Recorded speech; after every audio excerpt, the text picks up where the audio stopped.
Hey everyone, this is Milquan Stovall, wide receiver for the University of Nevada, and you're listening to the FLOGcast Network.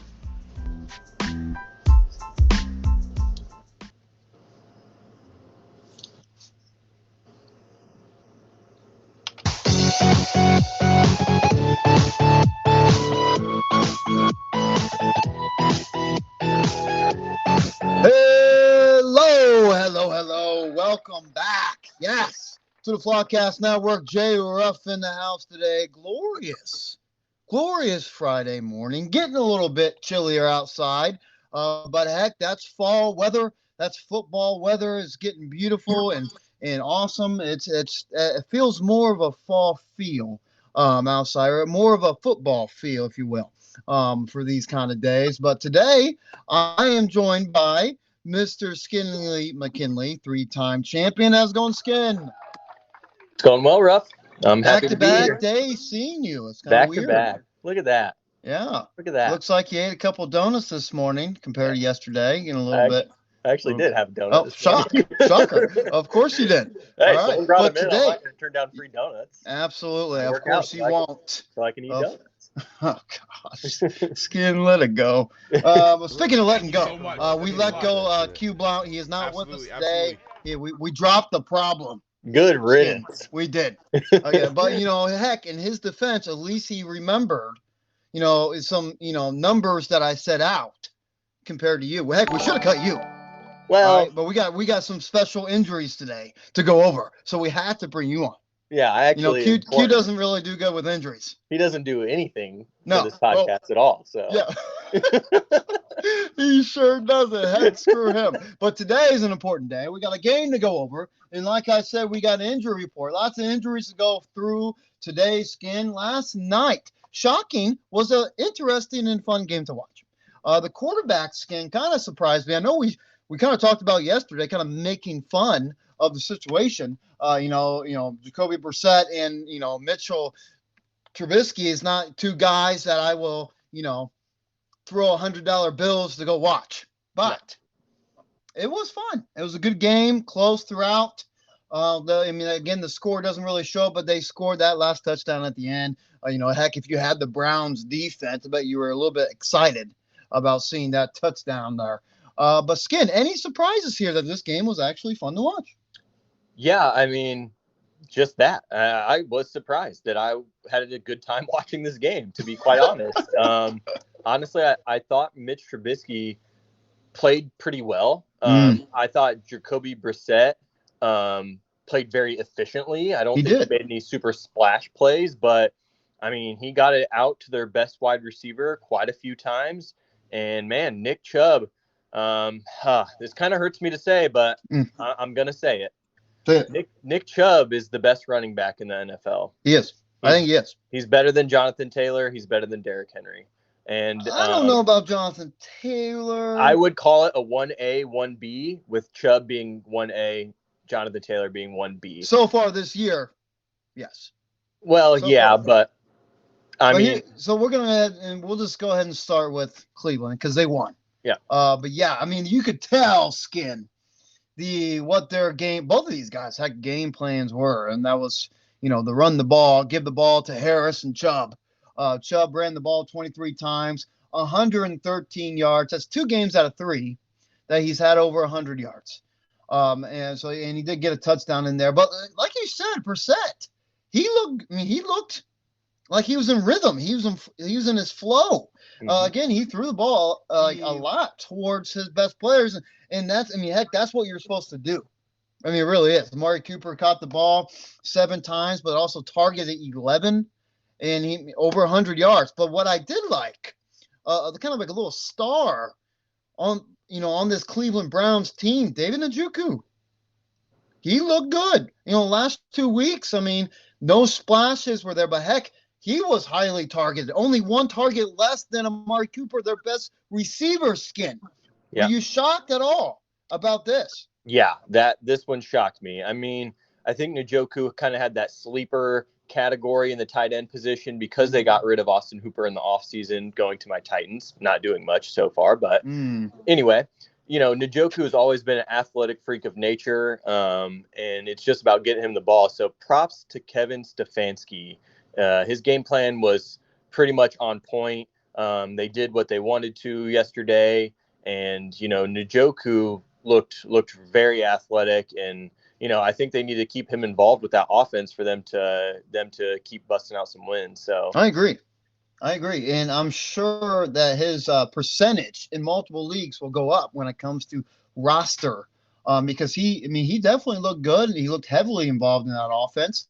But again, like I said, Nick Chubb, they just fed him the ball, and 23 carries, like I mentioned, but he caught that. He got that end zone touchdown in the fourth quarter, that helped him out. But you said you think it's Nick Chubb on top, running back category. Yeah, the dude, and they don't split 50-50, but he loses a lot of snaps to Kareem Hunt as well. And Kareem Hunt's no scrub either, so I understand why. But if Nick Chubb got the workload and the snap percentages that Jonathan Taylor and Derrick Henry got, it would not be fair. And, I think it's a great thing because it helps keep Nick Chubb healthy. And Kareem Hunt is obviously very, very good as a backup as well. But, they do like to take Chubb out in the red zone. And they got Kareem Hunt 3 carries from the 3 and in, and he just couldn't convert until they brought in Nick Chubb to finish it off. So, that does hurt Chubb's fantasy value. But, man, just watching those jump cuts, Nick Chubb running the ball, powering through guys, keeping those legs churning, man, that is a thing of beauty. He plays the running back position like he should be played. He looks good. Definitely does. 3 games played already. He has 4 touchdowns. That's halfway there to what he had last year with 8. He had 8 last year. But again, that wasn't a bad year. He definitely doing pretty good so far. 3 games in for Nicholas Chubb. And like you said, he did put up 17.3 fantasy points in our league. But like you said, Hunt, he put up 7.6. But he definitely he should not be a backup skin. I truly believe he should not be. He should be starting multiple teams here. Both of these guys should be putting high numbers on different teams. But that's just, again, I've been saying this for a while. Browns are geniuses. They really are. You have 2 number 1 running backs. You do. And, having that, in the outside fantasy world, this is a genius move. It really is. So, all right. Any other surprises or anything you want to talk about for the Cleveland Browns, Skin? Yeah, Amari Cooper starting to put it together. He looks good with, I was always a little concerned when Deshaun Watson's suspension was coming up, but, Cooper has looked really good with Jacoby Brissett, and he's getting open. Man, it just kind of makes me question, and I get the Dallas had to get rid of him because of his contract, but man, Cleveland stole him from Dallas. So Amari's worth every penny that they're paying, and he looks very good. And props to Benzing for taking him. Relatively no props to Benzing here. No, nothing. You draft him in a good 6th round or something, and then you keep him on the bench back-to-back weeks. No props there. The dude went off last week, and he's still picking Miles Sanders and Josh Jacobs over Amari Cooper. No, fair. Take that back. Fair. All right. Props, fair. Scotty. Heck, and yet here he is in our group chat bragging about, what a great 6th-round pick. He's on your bench, Scotty. Yep. Don't be bragging about someone who's on your bench, for goodness, McNug. Fair enough. I think he learned his lesson. We don't know. We will see next week.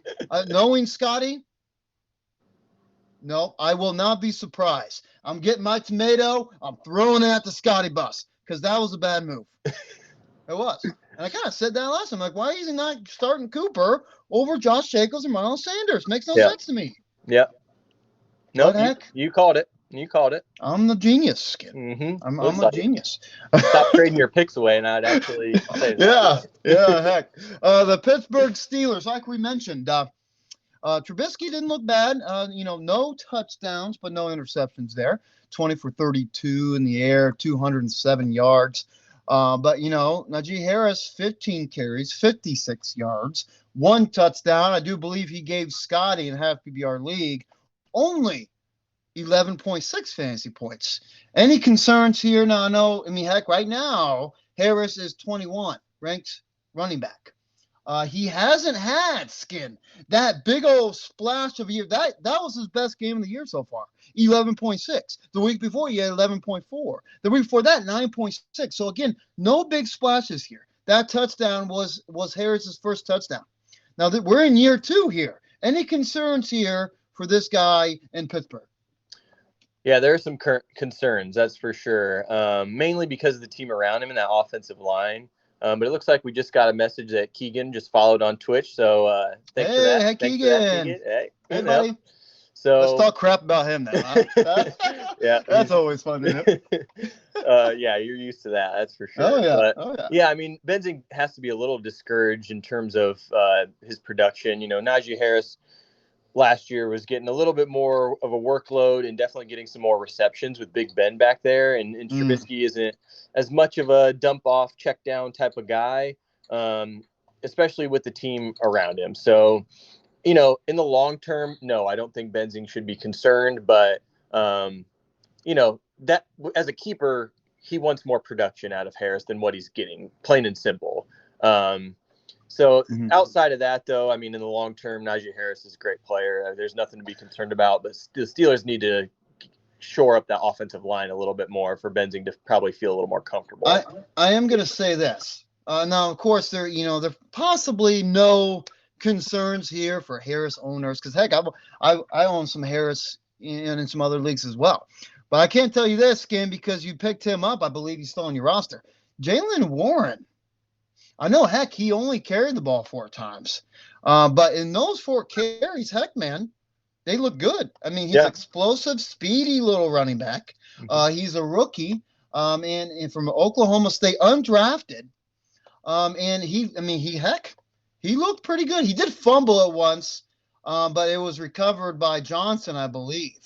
Just poked out of his hands there. But, this guy, he could see more carries, more than 4. Than he did last night. Yeah, I think as long as Najee Harris is healthy, then I don't think Jaylen Warren is going to be pushing for any. He's a good stash though. Like what you're doing. The moment Najee Harris goes down, he's going to be used as a workhorse. I believe that's why I stashed him. And so he's a good player, but I don't think he's going to be pushing to take away snaps. But I agree. Harris got a little bit banged up week 1, and that's kind of why they're still going to give him a few for the next few weeks, I believe. So, Yep, I agree. All right, Skin. I hit the X button on one of these things.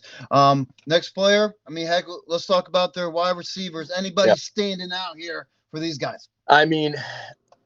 We got to start off if we're going to talk about the Steelers wide receivers. We got to start off with that catch from George Pickens last night. Good Lord. Very reminiscent of the Odell Beckham, the catch, full extension, backwards, grabbing one-handed, just naughty. Absolutely. In the future, naughty. Skin, we're getting our producer, Quentin Blau on the back screen here. He's doing a great job. And in the future, we'll do a video of that. Yeah. Showing that. And showing the highlights. Just up on the screen. But absolutely. That was just a beautiful catch. If you have not seen it, go to YouTube right now and type in George Pickens catch. It's going to come right up. It is disgusting. Now, that was pretty much the only thing he did. Yeah. He got the ball 3 times. He was targeted. Second most on the team last night. 7. But caught him 3 for 39 yards. But that catch, if you compare the Pickens catch that we saw last night, he caught it with his whole hand. But, with Odell, Odell caught it with his fingers, 3 fingers he caught and swiped it back. But nothing taken away from that Pickens catch. That was beautiful. Well done for the rookie there. Yeah. And I guess he complained a little bit about, being open and Mitch not getting him the ball. I would personally prefer as a rookie for them to keep that stuff in-house. If you got a problem, then take it to your quarterback, take it to your coaches. You don't need to be going out in the media and saying that. So I get it. Pickens obviously has that alpha dog mentality. He wants the ball, and I respect that, especially as a rookie. And he wants to be a playmaker. But if the ball gets thrown to him and it touches his hands, he better catch it, because he had a few drops last night as well, and had a mental mistake at the end of the game too, during the onside kick. So you can't be spouting off and then making those types of mistakes. So between him and Deontay Johnson, there were a fair share of drops. And so if I'm Mitch Trubisky, man, I probably would have been laying into them a little bit. But, that Mitch is kind of where he's at in his career, and I don't necessarily know if he has the leverage and the cojones to quite do that. Right. Deontay Johnson was targeted 11 times, caught it 8 for 84 yards. No touchdowns, but he did put up 12.4 fantasy points and half PPR. Not bad for Q there. And when it comes to anybody else, Chase Claypool only caught it 3 times out of 6 targets for 35 yards. And I do believe he's still – was that TC? Oh, yeah, TC. Oh, boy. TC. He actually moved – thank goodness. He moved him out of his starting lineup. Okay. So he's sitting there peacefully on his bench, which he should right now. Yeah. Claypool hasn't really done much this year. Will he turn it on this year? I mean, again, a younger guy. We thought he was going to have a breakout year last week, but last three games, all under 10 points. So yeah, I just think there's too many mouths to feed and not a high-powered enough offense, with Mitch leading the charge and that offensive line not being very good. So I really don't have high hopes for Chase Claypool. I mean, he may have a few good boom games, but he's not a consistent guy that I would feel comfortable keeping in my lineup. Deontay Johnson's really the only one in that receiver room that I would feel comfortable playing week in and week out. And you had Pat Freiermuth playing last night as well. Boy almost put up a goose egg until that very last drive. He did. I honestly thought he was going to. Yeah. Yep. And I have a couple shares of old Patty, and he it was a little bit disappointing. But heck, you know what? I will take anything that is given to me. I mean, he gave me what? 5 points. Gonna hit another button. But I mean, better than 0. I've seen too many goose eggs on my roster already. Yeah. And I think they need to get Pat involved a little bit more in that offense a little bit too. Yeah, I agree with you. And it could have been a game plan for Cleveland to take away that tight end option there. So any other guys here, Skinley, that you want to talk about or go over? I think we went through a lot of them. I think that's pretty much everybody that's fantasy relevant. I don't necessarily think the Steelers are a playoff team, but I'm excited to see what happens when Kenny Pickett gets the nod to go in. It may be in a few weeks. It may not be till next year, but I know Mitch is battling, and I kind of respected how hard he was slinging it last night. I do think it's going to happen this year. Yeah, I really do. I think it's going to happen sometime. But again, Trubisky didn't really make any big mistakes, I guess. Last night, no turnovers. So, it's, again, that game was kind of like in their palm, and they kind of let it loose. So I think maybe give it a couple more weeks, but it's going to happen, Skin. Yeah. It is. I mean, Pickett's, he's their future. But again, Trubisky, respect. Respect. Absolutely. Okay, Skin. So that's it for last night's game. We are going to set up here, and we're going to go. We got some injuries to go over. We have quite a few injuries. We got a couple injuries that we did not go through yesterday, but we are going to go through them today, and we're going to set that up, and we'll go to the old Skinley McKinley injury report is what I'm calling it. Sounds good. We're into it. Yeah, the old Skinley McKinley injury report. Pretty fun. 1 second.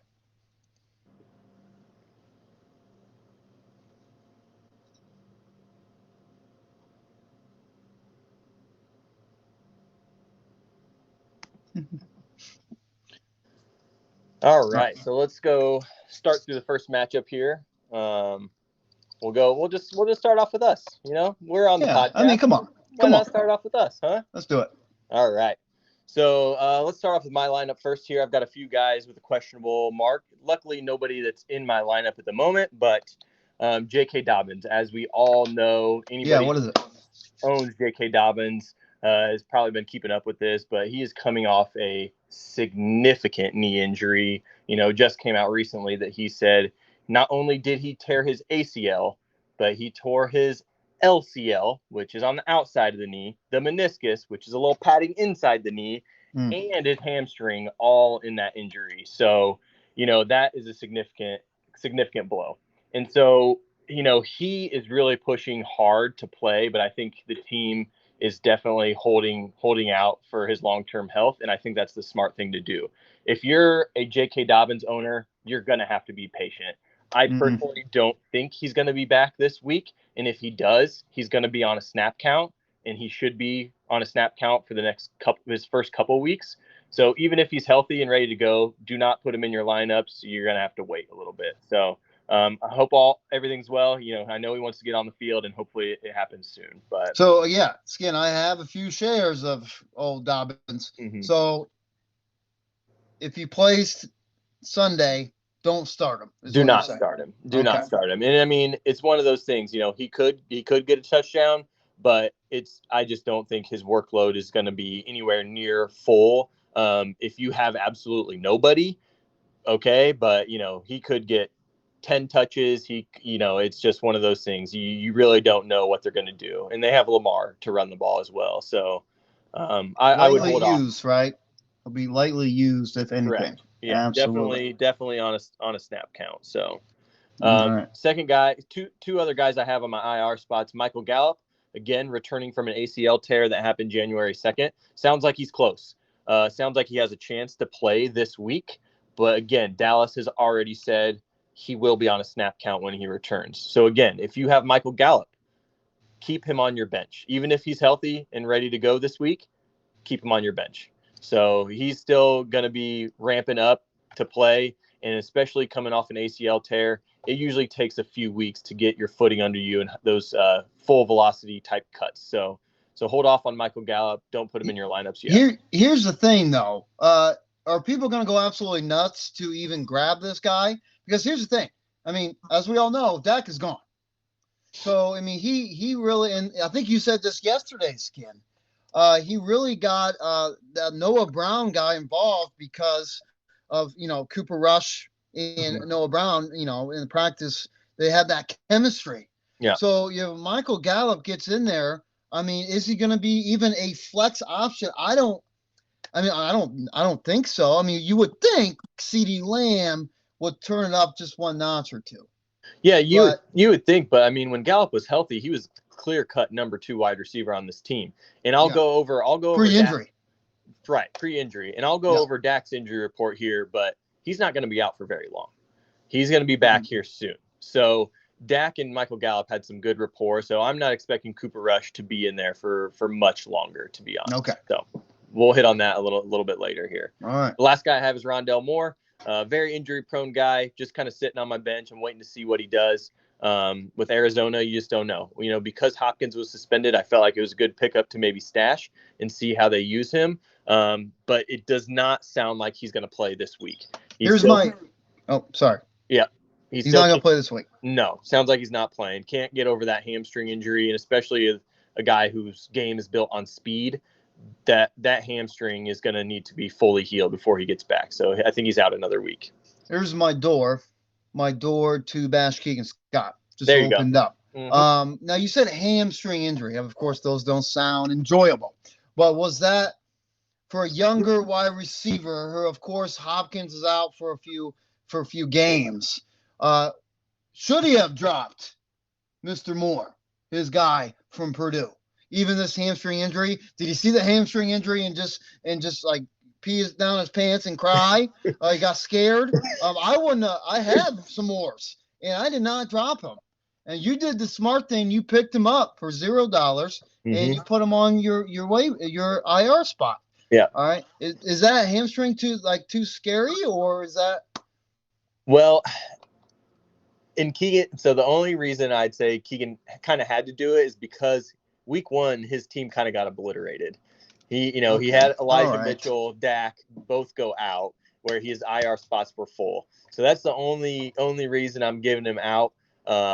but I think Rondell Moore's upside was enough for me. I was excited when I saw Keegan dropped him because I knew I'd go right after him. But I know I should have snagged him. But not only is Rondell Moore not playing this week, it sounds like he could be out a couple more weeks still. Okay. So I mean, that was your door also kind of helped me get him, but yeah, that's fine. Yep, you took it when you can. So all right, let's go over your roster here. So you've got a few guys on question marks, and I wouldn't say they're big contributors by any means, which is a good thing, right? There's really only 3 receivers you've got here. Alec Pierce, rookie from the Colts, second straight practice that he has played yesterday and the day before, coming back from a concussion. Sounds like he's going to be good to go. So again, he's going to sit on your bench, and you're just going to wait to see what he gives you. Devin Duvernay also dealing with a concussion. He was limited Thursday. He's still going to need to clear the NFL's protocol before he gets back on. Don't think you're going to start him or anything, but this would be one to monitor and see whether he clears that protocol before Sunday. Sounds like he could, though. He has a good chance. Last guy who you've stashed all offseason, Velas Jones Jr. here, also dealing with a hamstring injury. And as we said before, like Rondell, his game is built on speed. Those hamstrings are tough when that's your job. So he has practiced in back-to-back days, was limited yesterday, but it sounds like he's looking to make his NFL debut on Sunday. Let's go. Yep. So I know our other Flog member, Connor Limback, will be excited to see that. So, and you know what, though? I'm kind of surprised that I have received 0 offers for him from Mr. Connor Limback. That kind of shocks me. Well, now that his Justin Fields stance has changed a little bit. And now he's actually going to play. Yeah. So that might. You never know. Heck, I might expect a text here soon. But, you got to be happy with your lineup having very little question marks there. Yeah. Yeah, knock on wood. Come on. Don't jinx me now, Skin. Yeah. Yep. All right. Well, let's move on to the next matchup. The 0-2 Savage Patch Kids and the 1-1 Philadelphia Queefles here. So both have significant injuries on their teams. Let's start with the Quentin Blount's Philadelphia Queefles. He's got some big names with Q's by their names. DeAndre Swift, ankle, very similar to last week. He was limited in practice, but Dan Campbell has pretty much said he's in a better spot now than he was at this time last week. So he's improving. They do this all year long with DeAndre Swift. They want to keep him healthy, and they want to give him the workload. So he's fine. He's going to play on Sunday, and he's probably going to get a decent workload. So no issues with DeAndre Swift. Q's got to be very happy about that. Christian McCaffrey popped up on the injury report with an ankle as well. Sounds like it was just stiffness in the ankle after the game. Wasn't anything serious. McCaffrey even joked about it himself. He said, I could go take a pee and I'd end up on the injury report. So, thought that was pretty funny. Clearly, he's going to play on Sunday. So good news there all around for Blunt for his running backs. His not so good news with Chris Godwin still dealing with the hamstring injury. I personally believe they pushed him to get back too quickly from his ACL tear in the offseason. And, so he tweaked his hamstring week 1. He's been out ever since. He did not practice Thursday, and he's trending towards not playing this Sunday as well. I think the team is going to be playing it safe with this, especially because him coming off that ACL tear as well. So, man, the Bucs wide receiver core here, oh, boy. Right. So, that kind of led into what we were talking about yesterday with what Q said with Julio Jones. And should Connor Limback be starting Julio Jones? Now I think it's something to consider because there's no Mike Evans. There's no Godwin. So who's to go to? Is Julio going to even play? There might be no Julio Jones. Exactly. And I'm sure you go over that. I will. It's whew. That's a rough one for Tom Brady. So, the Bucs receiving core as of now, yesterday, Russell Gage, Scotty Miller, Brashad Perriman were all limited, but it looks like all 3 of those will be good to go. And I'm under the assumption that Cole Beasley will be elevated to the 53-man roster and will make his Buccaneers debut next week or this Sunday. Good for him. Yeah. The last one there on Quentin's team would be Keenan Allen.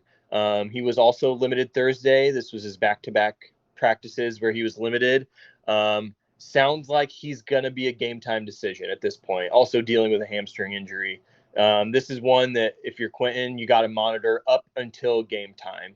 And it's a 4:05 start, so that can be a little bit tricky. But I believe he's going to be questionable going into Sunday. Mm-hmm. And Q does have him in his starting lineup at the moment. At the moment, he's probably listening and changing it right now. I don't know about changing it because, I mean, I don't know who else he'd really put in there if he wants to go Devin Singletary again. But Allen Robinson? Yeah, Allen Robinson. I mean, I guess that's his next best option. Yeah. We were talking about him possibly releasing MVS, so I don't know if he'll start him. But I mean, it would be Allen over Leonard Moore. I don't know if there's trust there yet, but I mean, heck, we'll see if that will, like you said, continue to monitor that. Yeah. So TC's team here, Justin Herbert, as we all saw on Thursday night, he got crushed a few times. So playing with fractured ribs. I think this one is going to be another one that needs to be monitored. Knowing Herbert, I think he's going to gut it out and play, but I believe he is also going to be questionable up until game time. So TC will want to keep a close eye on this one in case he needs to slip in another quarterback there. Rib fractures for a quarterback, when you're rotating and twisting through that trunk and then trying to throw on top. Yeah, how do you play with that, Skin? Yeah, it's just pain management. I mean, there's no way he can really get hurt worse unless he takes a shot there again. But and he'll probably take some shots. Jacksonville's pass rushers are no joke. I'm sure he's gonna get some pain meds and go through it. It's just one of those. It's just a lot of pain management for him. So I personally, my gut is saying that he's going to play, but TC will want to monitor it. Mm-hmm. He's also got Alvin Kamara there, who's also dealing with rib injuries. This one, I have no concern. It doesn't sound like it's going to be multi-week. It sounds like they were playing it safe last week by holding him out. So I believe Alvin Kamara will be good to go on Sunday. So good news for TC there. Do you still start him? I mean, if it's TC's roster, he's got to. I mean, TC's, yeah. If you're anyone else and you have Kamara, I also believe you have to start him. I think he's that. You could consider AJ Dillon. I know it was against Tampa Bay, but I mean, if he had to choose, AJ Dillon wouldn't be a bad option. Yeah, I still say even not 100% Alvin Kamara, you got to go with him personally. Okay. All right. TC's also got Dalton Schultz there. Sounds like he sprained his MCL. He's most likely going to be out this week. Doesn't sound like it's going to be much further than that. Might be a week or two. Dalton Schultz will probably be back in there sooner rather than later. Mm-hmm. And then Dawson Knox popped up on the injury report with a foot injury. Doesn't sound like it's too concerning. He practiced in limited fashion yesterday. Most likely going to play. Okay. Moving on to the next matchup, Skin. We got two more left. Yep, CeeDee Lamb, or CeeDee's Nuts, and Magic Skull Bus. Couple other big-name guys here. Let's start with Benzing's team, 2-0, the CeeDee's Nuts. Michael Pittman, big news here for Benzing. Michael Pittman tweaked his quad. Sounds like it may have been in practice. Not sure here. There's been some whispers. He was not willing to talk about it. But he logged his second straight day of limited practices. Sounds like he is going to be playing. So Colts will be back with Michael Pittman and Alec Pierce in that wide receiver room on Sunday. So good news for the Colts there because Lord knows they need some wide receiver help. Josh Jacobs popped up on the injury report with an illness. Again, I would say monitor this one, but it doesn't sound too concerning. I believe he will probably play. But again, you want to look on Friday to see whether he's out again with illness. Kind of monitor how things go. But my guess is Josh Jacobs will end up playing on Sunday. Another good news for Mr. Benzing, George Kittle. George Kittle is back. Sounds like he's good to go. Practiced him in limited fashion yesterday. As long as he gets at least another limited day in today, he is most likely playing week 3 versus the Broncos. So that's big news for Benzing there. And with Jimmy, yeah, go ahead. Yeah, and with Jimmy G back, they've played with each other for a few years. So yeah. Does he start Kittle over Higbee? I personally would, but that's just me. I think Kittle too much of a game breaker to not. I agree. Last couple guys, he had Jacoby Myers and Alan Lazard both dealing with knee injuries. Jacoby Myers did not practice yesterday. This was his second day of not practicing, so not looking great for Jacoby Myers. I'm guessing he's probably going to be out, but Friday will tell us. Today's practice or injury report will tell us a little bit more. So if you're Benzing, you want to monitor that. I don't think he's going to be in his starting lineup either way, though. But if you have Nelson Aguilar in deeper leagues, he may get some more targets. Alan Lazard did not practice as well. Again, kind of the same deal. Still kind of seems like it's up in the air. Friday's injury report will tell you more if he gets even any work in. If those guys, neither of them practice Friday, you can basically count them out for Sunday most likely. So, again, not going to be in Benzing's starting lineup, and I would not touch any Packers wide receiver no matter what. So, that's just me. Magic Skull Bus here. Gabe Davis. Man, this has been a tough one, but ankle injury was out last week, kind of popped up late on the injury report. He did practice in limited fashion. Sounds like his ankle was heavily taped, but he sounds like he came out of practice feeling good, and he's trending towards playing against the Dolphins. Now, this is a big one because Byron Jones, the second corner on the Dolphins team, is on IR. So it's a third-string corner that's going to be matched up against Gabe Davis. So he really is going to have a good matchup because I'm expecting Xavier Howard to pretty much shadow Stephon Diggs all day long. So Gabe Davis has a good matchup. So if he plays, I would consider putting him in your lineup. So outside of that, yeah, go ahead. In Keegan's shoes?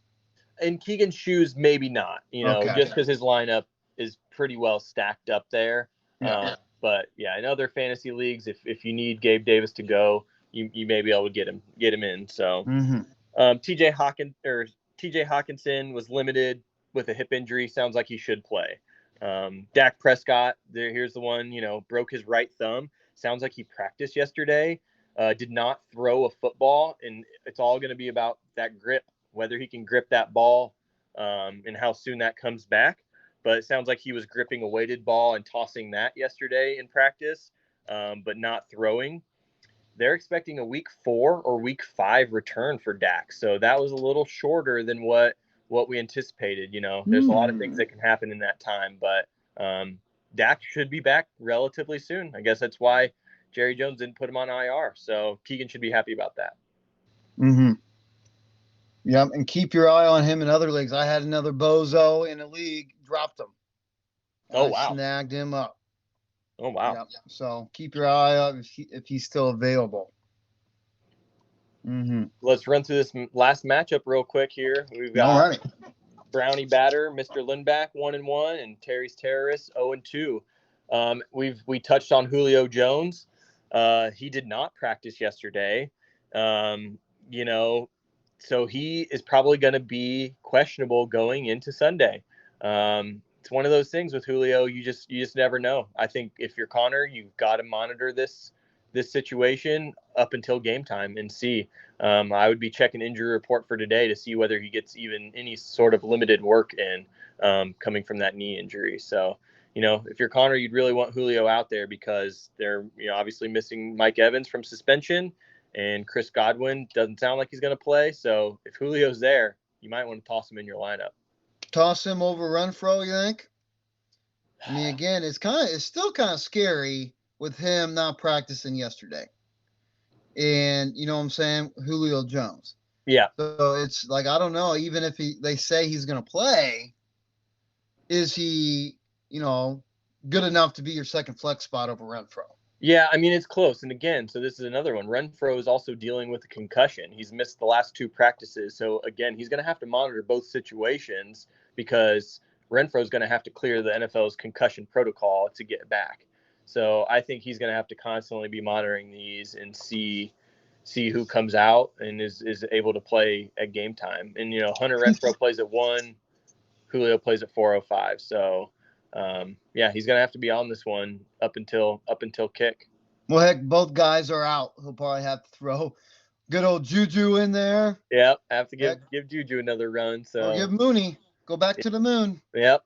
Heck. He's in a tough spot with that. That's for sure. Well. But Terry's Terrorists, last team here, has quite a few question marks with a lot of big names. Leonard Fournette, limited yesterday with a hamstring injury. My gut is saying that he will play. It sounds like the Bucs are probably managing this injury and are going to give him a few days off here and there to keep that healthy. But my gut's saying Leonard Fournette will be good to go, and he'll probably get a massive workload. James Conner with his ankle injury was also limited yesterday, but at least he got on the field for some work. I would say for Marcus, this is, again, one that he's going to need to monitor up until game time, but I think it's trending in the right direction. James Conner, it's always tough. He is pretty injury prone, and early in the season they may want to play it safe. If they do that, sounds like Darrell Williams and Benjamin. Benjamin will be getting some work too. So yeah, you can look out for that. If he gets ruled out, you might want to snag up any of those guys. But Jerry Jeudy had a tough injury where he fell on the ball and then a defender fell on him. So those ribs, probably not feeling great. They call it a chest and sternum injury. He did not practice Thursday. My gut is saying that he's going to be out because as a wide receiver, you're going to take some shots there and him having to reach up and twist for those balls. My gut is saying he's going to be out. But again, one that is going to need to be monitored, and it's tough because he plays that Sunday night game. So if he doesn't get a ruling, Marcus is going to have to be prepared. If you own Jerry Jeudy, one suggestion is it sounds like KJ Hamler will be back. If you want to wait and you have to wait, and if Jeudy gets ruled out, you could slide in KJ Hamler right in there. Mm-hmm. All right. Outside of that, we already know Mike Evans is suspended on Marcus's team for one game for fighting with Marshawn Lattimore. I expect them to fight again when they play each other later in the season because they always do. But yeah, I mean Mike Evans, out one game. It's Tom Brady. What's he supposed to do, right? That's what he said. He's got to defend him. So, but yeah, and then I wanted to dive in a little bit on Trey Lance's injury. Obviously, he's out for the year with a broken ankle. He broke his fibula bone, so it's not your direct shin bone, but it's that small bone right outside of your shin. And so either way, he's done for the year. It's nothing super serious, pretty standard recovery, but that quarterback room is going to be interesting to see how it plays out going into next offseason. So, right. And it sucks, man, because it sucks for the kid, because it also sucks for us because we don't know how good he is. If he's up to that hype that we all thought he was going to be, now we've got to wait another year to see. And heck, man, 49ers can't watch him either to determine that. So they're in a tough spot for sure. So absolutely, Jimmy G's a solid pickup. I mean, in deeper fantasy leagues, but I think that helps Debo's stock a little bit, maybe George Kittle's stock a little bit, maybe some of those other receivers, and really the running back. So Jeff Wilson, I think his stock ticked up a little bit because they don't have Trey Lance, his rushing ability taking away from some of them. So. Right. Absolutely. Skin, we did it. We did it. We did it. What a great Skinley McKinley injury report there today. It was great. Absolutely. Thank you for that, Skin. We'll bring you on hopefully next week and go through a little injury report there. But appreciate that. Appreciate your time. You got any last words? Nope. Good luck this weekend. Stay healthy. It's going to be a fun weekend of football. Absolutely. Well, again, Skin, thank you so much for joining us, and thank you so much for listening. You have listened to the FLOGcast Network. Everybody stay safe.